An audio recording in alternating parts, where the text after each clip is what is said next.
Salmo 112 diz: aleluia, aleluia.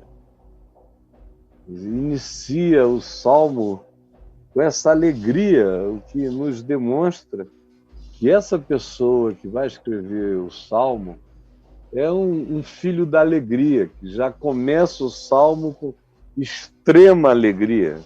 Aleluia, diz ele. Aleluia.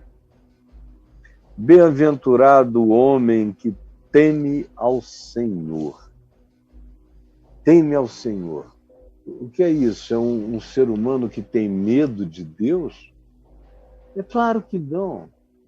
Gente que tem medo de Deus não faz oração.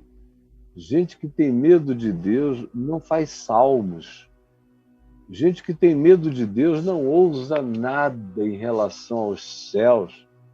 Só gente que não tem medo de Deus carrega o que as Escrituras chamam de o temor do Senhor, que é aquela consciência de que Deus é, e é amor, justiça, verdade, bondade, compaixão, fidelidade, que Ele é o Deus da luz, que Ele é o Deus das coisas que vencem as trevas.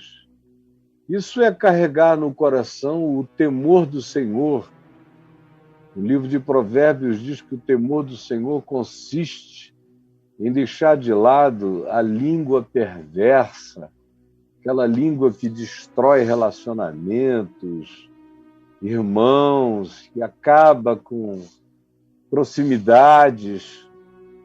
Quem tem o temor do Senhor não interfere na vida do próximo, não mexe na existência do outro, se não for solicitado, ou apenas se ele estiver caindo num abismo.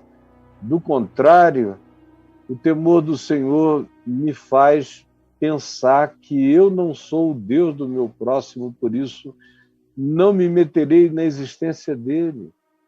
O temor do Senhor consiste em se aborrecer a altivez, sabe, aquela atitude altiva sobre os outros. Chegou o rei, o ser superior, de um outro pedigree, de uma outra linhagem, de uma outra estirpe. Quem tem o temor do Senhor não carrega isso no ser, não carrega essa ilusão, nem tampouco a ilusão moral de ser superior, ou a ilusão ética. Quem tem o temor do Senhor não é judicioso contra o próximo. O temor do Senhor também destrói, acaba com a soberba no coração, com essa atitude de gente que anda como o diabo, porque se diz que a soberba foi o laço dele, foi a soberba, foi esse narcisismo autoglorificante que o derrubou e no fim derruba todo mundo. A história nos demonstra, nos conta as narrativas, nos traz as narrativas dos soberbos. E como todos eles acabaram, a soberba em si é o pior inimigo. O temor do Senhor não coexiste com a arrogância, com a soberba, com a altivez, com a língua maligna, ferina e que separa irmãos, separa o próximo, cria confusão, produz divisão. Quem faz isso não tem o temor do Senhor. Aí o crente diz, divisão na igreja, não é, Caio? Não, é divisão no mundo, divisão na terra, divisão entre humanos. Entendeu? Deus não conhece essa distinção de crente e não crente. Todos eles são filhos dele, a congregação de Deus está espalhada por toda a terra. E atualmente está com quase 8 bilhões de membros. 8 bilhões de membros. E é isso que você e eu precisamos saber. A congregação de Deus está espalhada e o mandamento de Deus é para ser praticado não em favor de um grupelho que se reúne nas quatro paredes do que você resolveu chamar casa de Deus. Não. É em toda a terra, por toda a terra, aonde se faz ouvir a sua voz, como diz o Salmo 19. É aí que essa grande congregação, como disse John Wesley, o mundo é a minha paróquia. Está aí essa congregação de Deus espalhada por toda a terra, a qual eu tenho que amar e na qual eu não devo ser um agente de divisão, de polarização, de desencontro, sob hipótese alguma, como a religião frequentemente faz. Chega para separar o suposto joio do suposto trigo, pecando contra Jesus, que disse: não toquem nisso, não façam assim. Não façam assim, porque quem pretende separar o joio do trigo é o joio, nunca é o trigo. Aprenda logo isso no seu coração para sempre. Aleluia, bem-aventurado o homem que teme ao Senhor. Esse é o temor do Senhor. E o temor do Senhor é definido na expressão seguinte, quando se afirma: e se comprais nos seus mandamentos. Se fosse um cara que tivesse medo de Deus, ele não teria prazer em Deus. Mas o temor do Senhor, que tira o medo de Deus do meu coração e me coloca consciência sobre a vontade de Deus, instila em mim a consciência de Deus. Por isso, se eu tenho o temor do Senhor, eu me comprazo. É a palavra que o pai usa em relação ao filho. Eis aí o meu filho amado em quem eu me comprazo. Ou seja, se comprais nos seus mandamentos, aquele que carrega o temor do Senhor reage aos mandamentos de Deus como Deus reage àqueles que têm prazer nos mandamentos de Deus, que vivem os mandamentos de Deus. Aquele que tem o temor do Senhor tem prazer na lei da vida. Não é uma questão moral para ele. Não é daquele tipo que, se viesse um anjo de verdade e dissesse: olhe, todos os mandamentos de Deus estão suspensos. Se alguém matar, não levará a culpa. Se alguém adulterar, não levará o peso. Se alguém mentir, não responderá diante de Deus. Se alguém desprezar e desonrar pai e mãe, não sofrerá nenhuma penalidade ou sanção da bênção divina para a continuidade da vida. Enfim, se você é desse tipo que obedece por causa das consequências, você não tem o temor do Senhor. O temor do Senhor é para gente que não tem nenhuma relação com a obrigação, com a instituição do mandamento, não quer nem saber de Moisés, das tábuas de pedra, tudo isso é só história. Para o coração dele não tem nenhuma funcionalidade, porque ele não vive em função disso. Ele é um cara que dá aleluia para a vida, que tem prazer no mandamento. Não é penoso, como diz João na primeira epístola, no capítulo 5, pois os seus mandamentos não são penosos. Não lhe é penoso, é prazeroso, ele se compraz. Isso faz toda a diferença. Uma pessoa que vive o mandamento de Deus, que obedece o mandamento de Deus, que é amar ao próximo como a si mesmo, que é o que se quer que o outro nos faça, nós fazemos primeiro a ele, como Jesus ensinou. Quem tem essa consciência vê no mandamento oportunidade de crescimento, oportunidade de desenvolvimento do caráter, oportunidade de relacionamento, oportunidade de fazer o bem. Ele não adultera porque ele ama aqueles que podem ser ofendidos pela traição. Ele ama, não quer magoar ninguém. Ele ama a própria pessoa objeto do desejo ou da proposta e não quer usar ninguém e depois criar consequências infelizes para a vida, ainda que ninguém saiba. Esse segredo é devastador. Esse segredo é destruidor com o passar do tempo. Arruína, mesmo que ninguém saiba. Mas esse que tem o temor do Senhor se compraz na lei da vida, no Evangelho, nos seus mandamentos. Não é um peso, é um prazer, é um privilégio, é uma oportunidade, é uma porta aberta, é caminho de libertação, é forjamento do caráter, é a expansão da própria mente, que fica livre de ter que viver no carrossel da culpa, perdendo toda a sua energia criativa na mesmice da angústia culposa, e que agora, ao contrário, por não ter ido nessa direção e andado no caminho do prazer em Deus e no mandamento de Deus, salva a energia que se expande na mente, se expande na memória, se expande na criatividade, se expande em todas as direções.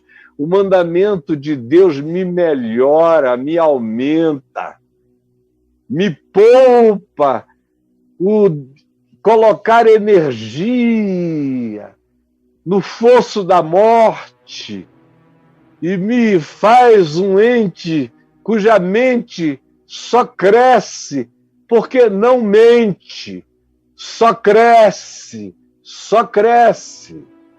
E aí ele diz, a sua descendência, os filhos dele, os que dele procederem, os que ele adote, os que ele crie, quem quer que dele proceda, a sua descendência será poderosa na terra.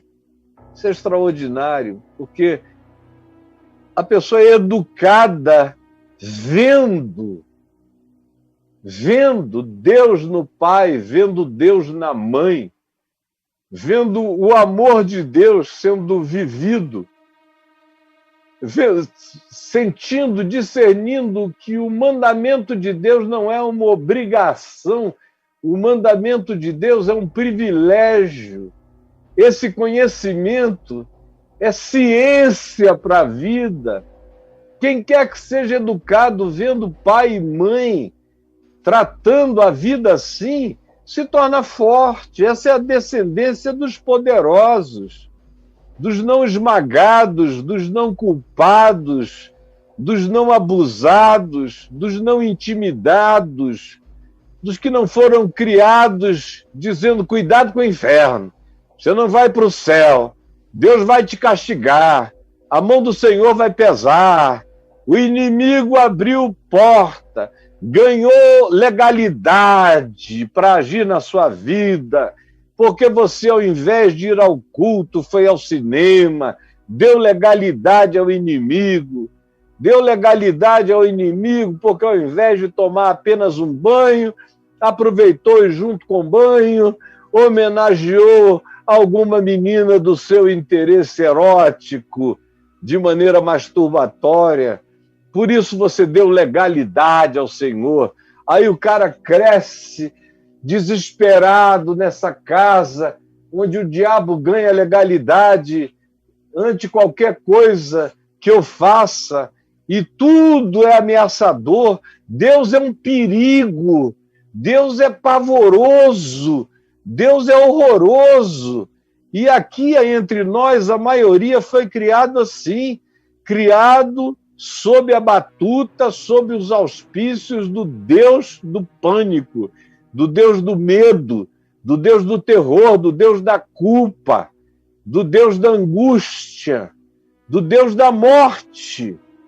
Porque, como diz Paulo em 2 Coríntios 3, ainda obedecem os mandamentos da tábua de pedra, ainda servem ao ministério da morte, cujo patrono é Moisés, não vieram para Cristo, para o ministério da vida, do perdão, da reconciliação. Por isso foram criados sob a agonia pavorosa, praticada e ensinada em nome de Deus.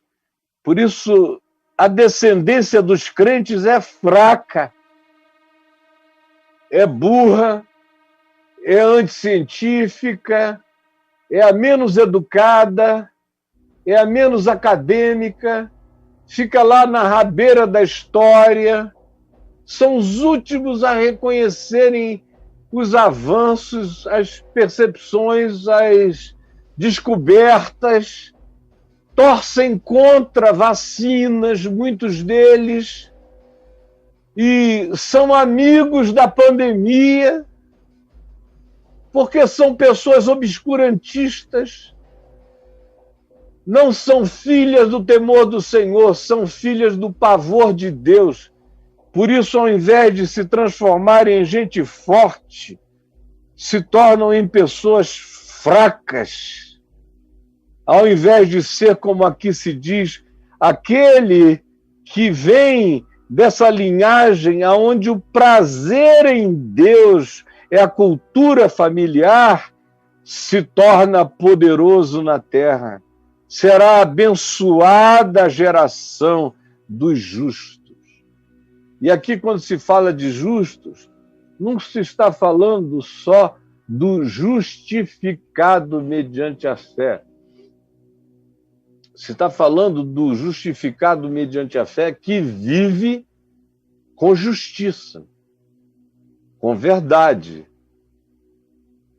com prazer na luz e não na treva, com prazer na transparência e não da obscuridade, com prazer na verdade e não na narrativa enganosa produzida para aqueles que querem sorver e beber a largos sorvos os enganos produzidos dos gabinetes do ódio ou da dissimulação. Preste atenção. Abençoada será a geração dos justos, de gente justa. Não é de gente que parece justa, é de gente que, sendo justa, dá o fruto de justiça que outros observam. Tem que ser verdade. Para mim, eu sou justificado mediante a fé em Jesus, mas é porque eu sou justificado mediante a fé em Jesus que eu pratico a justiça, a luz, a verdade, e tenho prazer nisso. Do contrário, eu não fui justificado pela fé, porque a justificação pela fé não é uma cláusula de isenção para produzir vagabundos que se dizem crentes, mentirosos que se dizem crentes, perversos que se dizem crentes. Não é, nunca foi, jamais será. E a palavra diz que abençoada e forte é a geração desses que são filhos dos que andam no temor do Senhor e que se transformam numa geração de gente justa, saudável, justiça e saúde humana, saúde mental, saúde emocional e saúde de caráter. Esse alinhamento é o que acontece do ser da justiça que anda no temor do Senhor. Na sua casa, há prosperidade, porque na sua casa não existe desperdício, não existe o banqueteamento da futilidade. Por isso, na sua casa há prosperidade, na sua casa há riqueza, a riqueza daquilo que se guarda, daquilo que se economiza, daquilo que se usa só naquilo que é útil. Na sua casa, há prosperidade e riqueza e a sua justiça. A justiça, porque essa prosperidade decorre da justiça praticada. Não é essa teologia da prosperidade que você pode ser ladrão, mentiroso, enganoso, vagabundo, quanto mais e crônico, enganador, adúltero por profissão. Mas se você...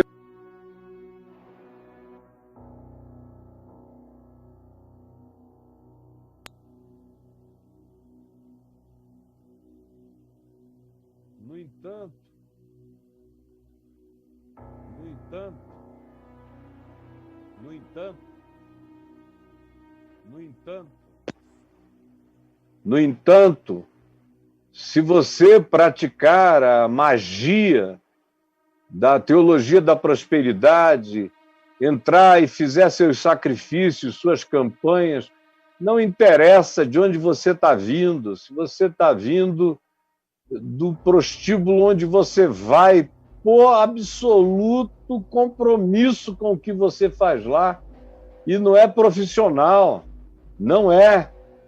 É a sua doença sendo manifesta. E aí você entra numa fila, numa campanha de teologia da prosperidade e acha que é Deus quem está te abençoando. Quem está te abençoando é a estatística, é a sugestão. E é essa obsessão de fazer até enriquecer, mas não tem nada a ver com a justiça. Às vezes é fazer a prática da injustiça, muitas vezes é roubando e é na perversidade, e o indivíduo diz que Deus o está abençoando. Não é disso que se está falando. Na sua casa há prosperidade, porque na sua casa há justiça. Em tudo que se faz, em tudo que entra lá, o pão é o pão da justiça, é tudo fruto da justiça, não do engano. Por isso é que existe essa riqueza que não faz mal, que não destrói a vida de quem a possui, como normalmente acontece. Por isso é que a justiça desse indivíduo permanece para sempre. Ao justo se diz, nasce luz nas trevas. Quando você anda assim, quando o temor do Senhor está em você, nasce luz nas trevas. Ah, meus amigos, se eu começasse a contar as histórias de como eu já estive nas escuridões, de onde eu não tinha saída nenhuma. Vem um indivíduo, dá um golpe em meu nome e me deixa devendo em 1984, 85, $200 mil, $250 mil, eu não sei nem quanto era isso naquele tempo, e ele fez em meu nome, porque o banco deu dinheiro em confiança a ele só porque ele andava comigo e era meu amigo. Mas veio cobrar de mim, eu levei um susto. Que treva, meu Deus! Para quem não tinha nada, se eu vendesse a minha casa, eu não apuraria 25, 30 mil, no máximo. E olha lá, 250 com prazo. Eu tremi todo, eu não dormi uma noite inteira clamando socorro de Deus. No dia seguinte fui pregar no Anhembi, São Paulo, naquele auditório menor, umas 4.000 pessoas, 5.000, e eu preguei, só Deus sabe como eu estava, fazendo tudo para não pensar naquele assunto, quando de repente na saída eu vejo um homem em pé. Ele é meu amigo querido, como eu gostaria que ele estivesse assistindo agora, eventualmente ele não está, ele é um executivo ocupadíssimo, mas ele estava em pé e eu não o conhecia, ele bem jovem, eu também. eu devia ter uns 29 anos, estava pregando o Evangelho há 11 anos, e leva uma dessa na canela. Aí tem aquele moço, um executivo, que devia ter uns 36, 35 no máximo, vestido alinhadamente, e quando eu ia passando, eu saí pelos fundos, porque naquele tempo a ponte aérea Rio-São Paulo funcionava até 11h30 da noite, naqueles eletras. Então, se você acabasse de pregar às 9h30, ainda dava tempo de dormir em casa. E era o que eu fazia, eu ia muito pregar em São Paulo, porque dava tempo de dormir em casa com os filhos. E quando eu ia saindo, ele parou e falou: pastor, antes de você entrar no carro, deixa eu botar esse bilhete aqui no bolso do seu paletó. Aí botou um envelope, leia no avião. Eu agradeci, não sabia quem era, entrei, esqueci, continuei orando, aflito. Jesus, me socorre, dá uma luz, uma saída. Aí dentro do avião eu me lembrei dele, falei: aquilo pediu para eu ler, deve ser algum pedido de oração, como normalmente enchem os meus bolsos de pedidos de oração. Aí eu peguei, quando eu tirei, era um cheque no valor de $250 mil, $200 mil, do que eu precisava, enfim. Você pode imaginar, naquele tempo eram milhões e milhões e milhões da moeda vigente. Naquele tempo, eu cheguei em casa no dia seguinte, paguei ao banco com o mesmo cheque, com uma felicidade enorme no meu coração, porque aos justos nasce luz nas trevas. E aí eu posso sair contando histórias até não acabar mais, dos livramentos, porque aos justos nasce luz nas trevas. Você sem ter o que comer, e uma família inteira para sustentar, e ninguém para te ajudar. De repente liga um do nada: Caio, você está precisando de algum dinheiro para sobreviver? Eu falei: é só o que eu estou precisando. Então manda a tua conta. Lá foi a conta, ele deposita. No mesmo dia, o outro liga: Caio, estava orando e fiquei preocupado se você tem dinheiro para se sustentar. No mundo, na igreja, todo mundo dizia que eu era milionário. E eu não tinha dinheiro para comer, porque eu tinha servido a Deus no Evangelho sem me apropriar de nada, de ninguém, nem de coisa alguma. Aí não tinha nada. Aí ele liga à tarde: Caio, me manda uma conta, um outro. Aí quando eu vejo, entra. Aí no dia seguinte, um outro.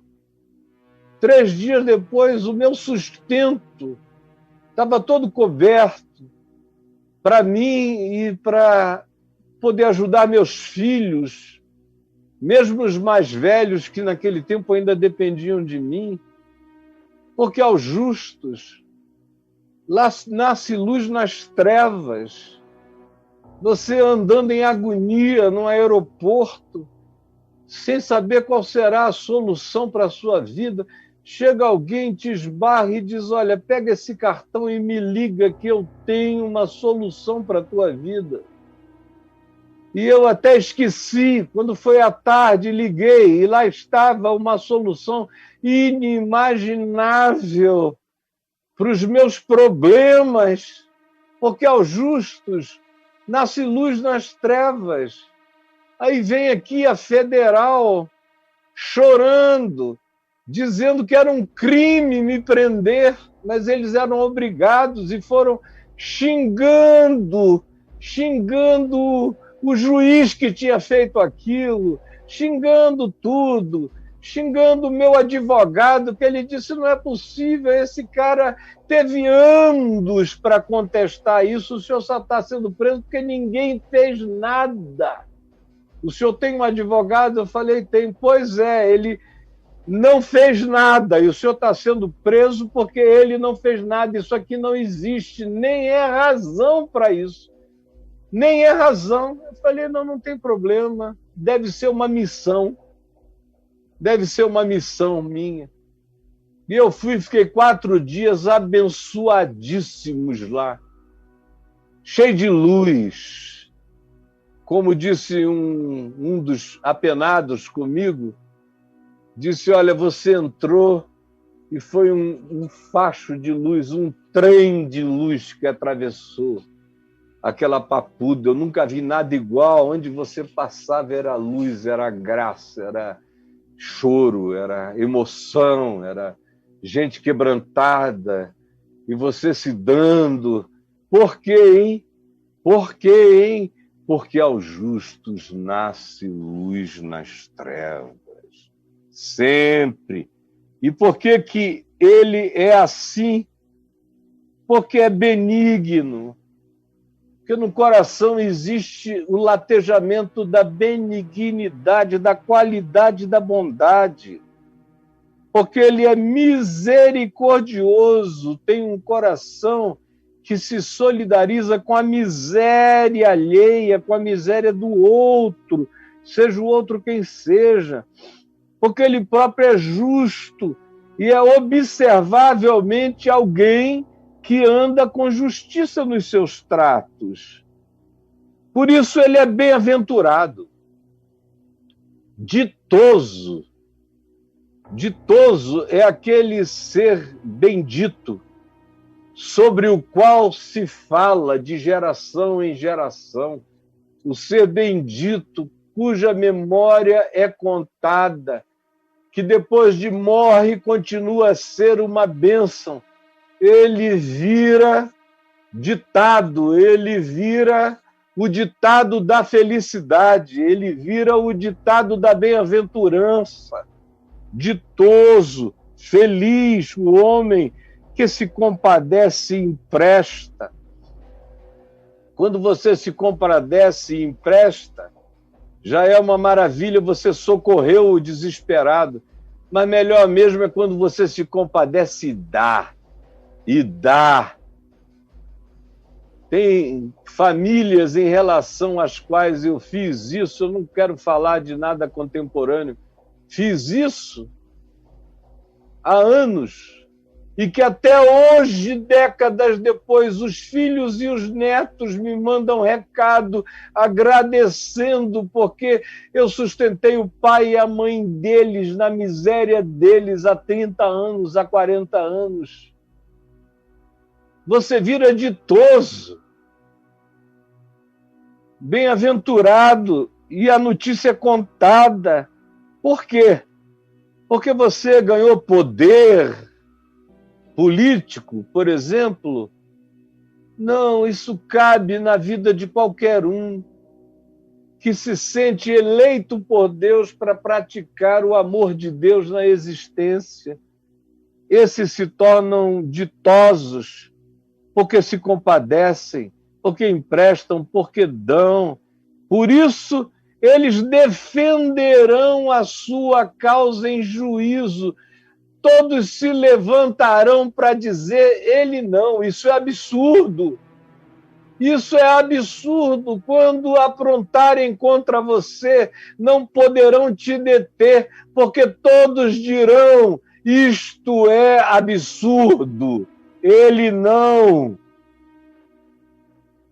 Será guardado em memória eterna. Jamais será abalado, mesmo que qualquer coisa lhe aconteça, ele se torna um ente para além de ser abalado. E será tido em memória eterna, será inabalável.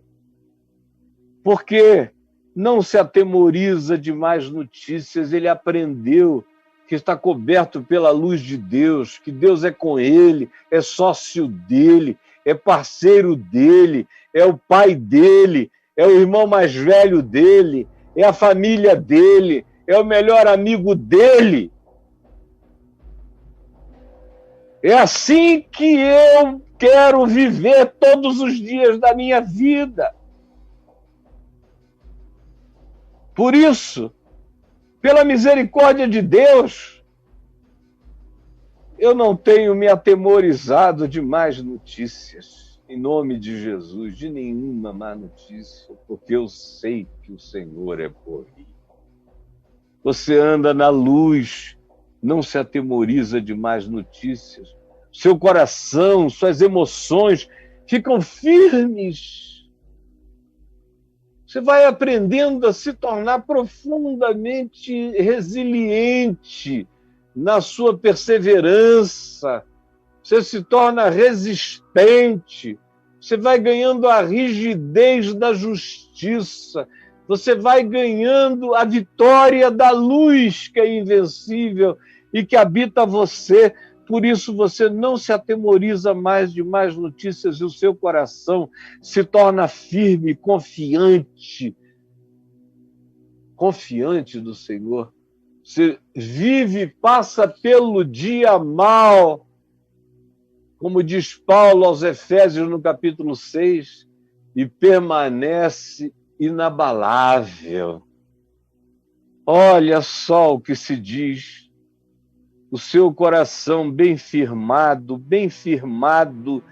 na promessa, na confiança, na verdade e na imutabilidade do caráter de Deus e do compromisso dele comigo.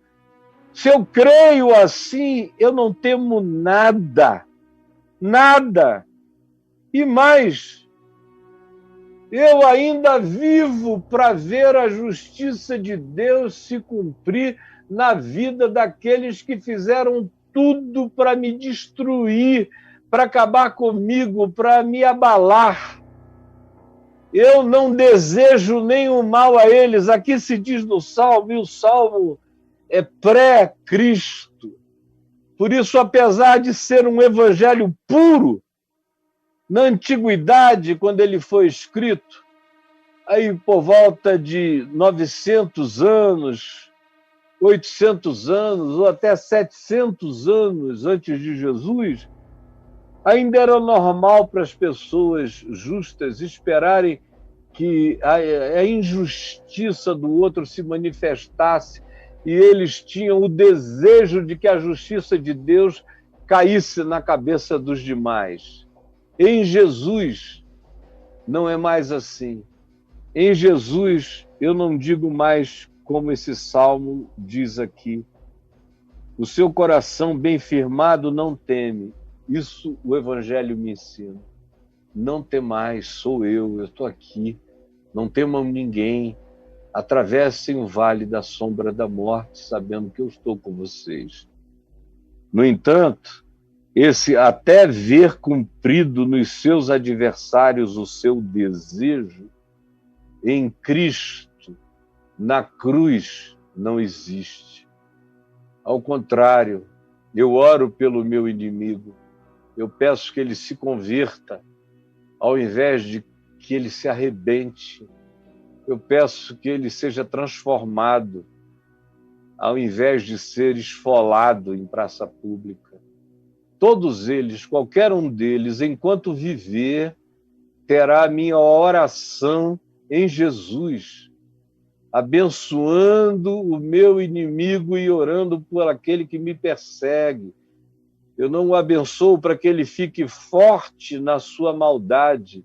Eu o abençoo para que ele se enterneça, se quebrante e se converta.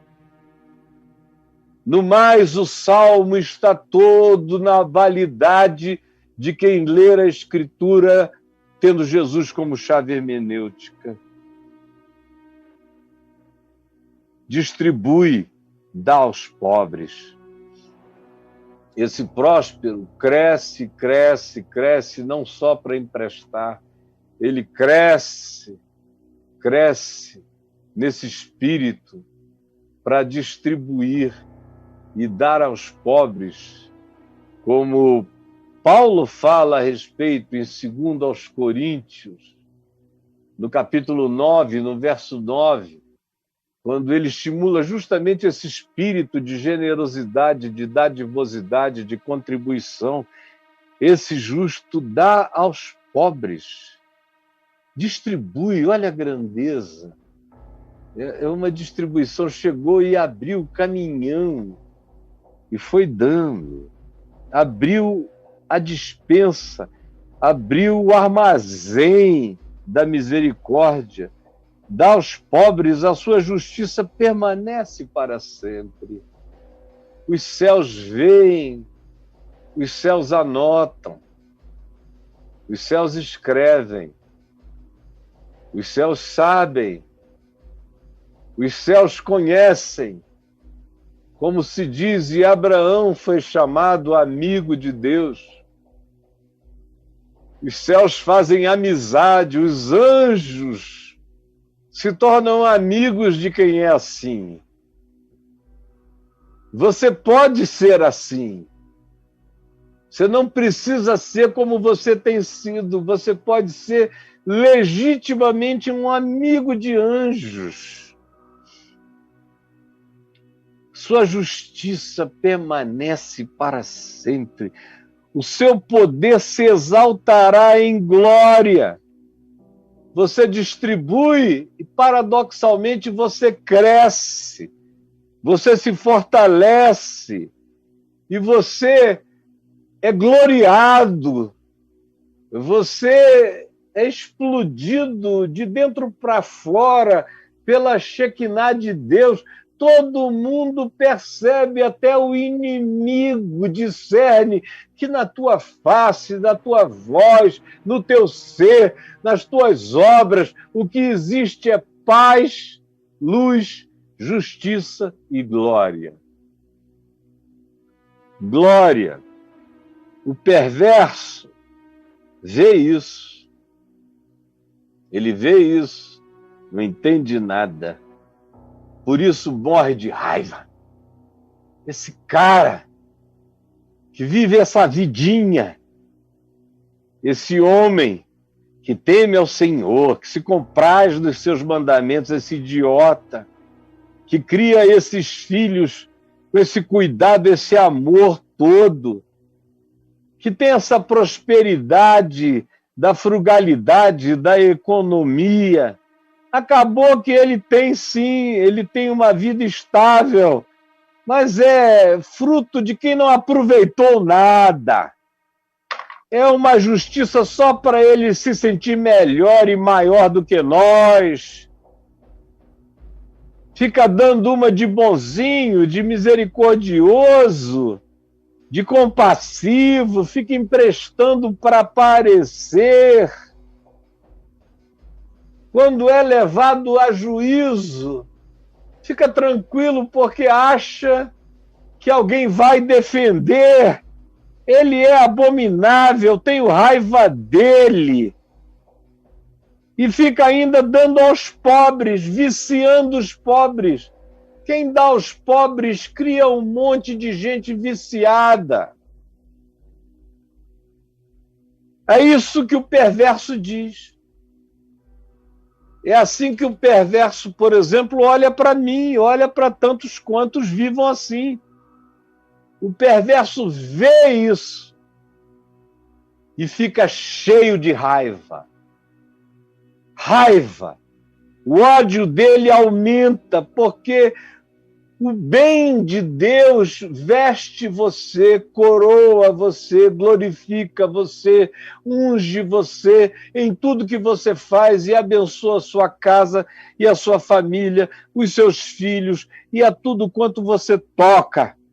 O perverso fica com raiva, com inveja, range os dentes, o inferno do ranger dos dentes começa assim na vida do perverso. Ele já carrega o inferno no coração, range os dentes de raiva, porque o inferno o habita, range os dentes e se consome, acaba adoecendo, se consome de raiva. Raiva do justo mata o perverso. É o que diz o Salmo, range os dentes e se consome. E o desejo da maldade deles perecerá com eles, que serão consumidos. tragados pela doença das suas próprias raivas e maldades. Não poderia haver psicologia de natureza coletiva e perene mais poderosa do que essa. Jesus, de novo, eu li e interpretei com singeleza e pureza a tua palavra. E eu peço que agora ninguém a segure e que ela seja compartilhada com milhares, com milhões de pessoas e que elas provoquem mudanças, libertações, curas, transformações, conversões, quebrantamentos, que ela santifique o justo e que ela faça crescer o temor do Senhor e com ele a sabedoria que aumenta, a inteligência que cresce, a segurança que se aprofunda e a inabalabilidade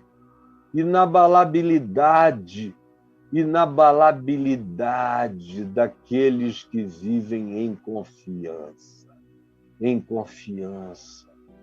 confiança, e que não temem, porque sabem que o Senhor é com eles, não importa como estejam nem aonde estejam.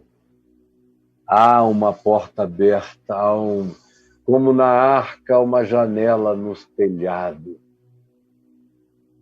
para que os Noés saiam e plantem o pé num novo chão, para pela fé começar de novo a vida. E eu peço que a tua palavra esteja sendo agora completamente entendida por muitos, em nome de Jesus. Amém e amém.